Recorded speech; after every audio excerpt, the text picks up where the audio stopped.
Invisible aux yeux de tous, elle observait tout. Et ce qu'elle a découvert a fait trembler une multinationale.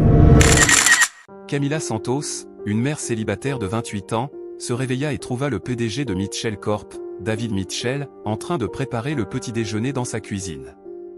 Ses mots furent glaçants, « Vous ne devriez pas être ici. » Comment avait-il pu entrer? David tenait une tasse de café, l'air confus et perturbé.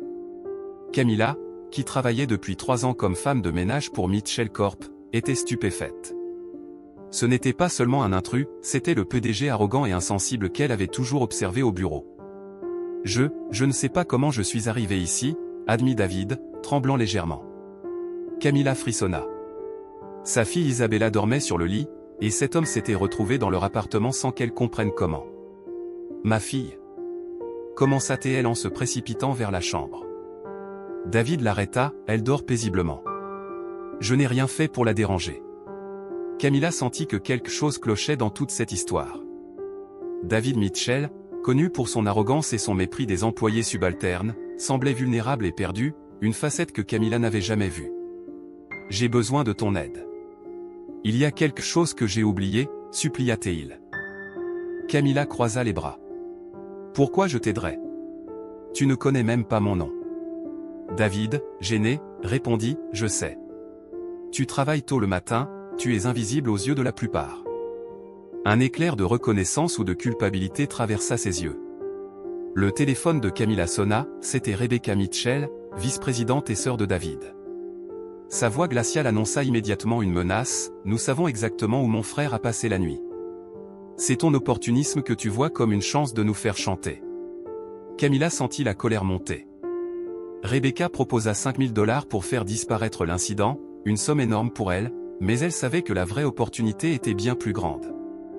Merci pour l'offre, mais vous vous trompez, dit-elle calmement. Je ne suis pas une opportuniste. Rebecca rétorqua, menaçante, la gentillesse a une date d'expiration. Camila raccrocha, sûre d'elle et stratégique. Elle réalisa que chaque injustice subie pendant 3 ans pouvait devenir une arme puissante contre la famille Mitchell.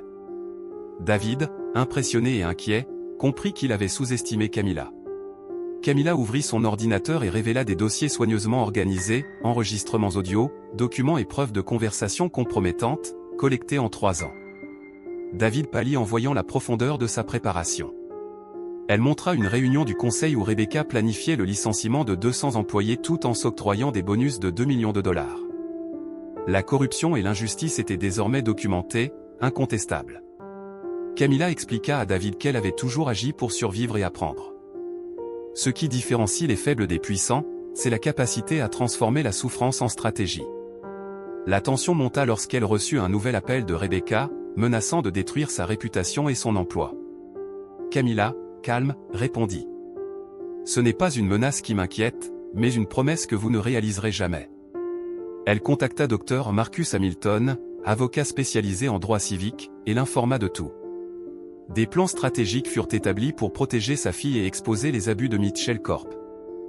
À la cafétéria, Camila et Dr Hamilton analysèrent chaque preuve, conversation enregistrée, email, documents supprimés. Chaque détail formait un dossier solide pour plusieurs procès. David, témoin de sa détermination, comprit que Camila n'était plus une simple employée invisible, elle était devenue une force de justice, préparée à combattre la corruption. Les menaces de Rebecca n'avaient plus de poids. Camila avait prévu chaque mouvement, transformant 3 années d'humiliation en armes légales et médiatiques.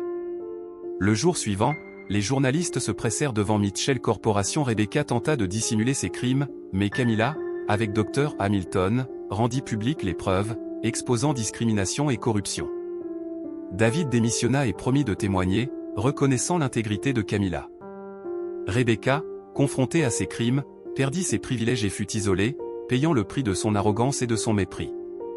6 mois plus tard, Camila devint directrice des ressources humaines, aidant ceux qui avaient été injustement licenciés et mettant en place un programme de soutien aux employés. Isabella, inspirée par sa mère, rêvait de défendre les opprimés. Camila montra que la véritable force ne réside pas dans la vengeance aveugle, mais dans l'intelligence, la persévérance et la justice. Sa réussite transforma des vies et rendit les oppresseurs invisibles face à sa détermination. Si vous êtes resté jusqu'au bout, Abonnez-vous et n'oubliez pas d'activer la cloche de notification pour ne rater aucune de nos vidéos.